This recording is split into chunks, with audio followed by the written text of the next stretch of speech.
Ang mabuting balita ng Panginoon ayon kay San Mateo.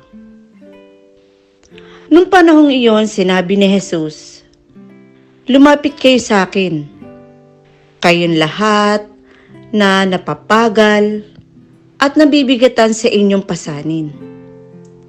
At kayo'y pagpapahingahin ko, pasanin ninyo ang aking pamatok. At mag-aral kayo sa akin.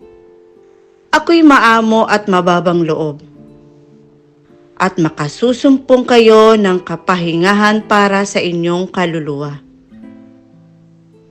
Sapagkat maginhawan dalhin ang aking pamatok at magaan ang pasaning ibibigay ko sa inyo." Ang mabuting balita ng Panginoon.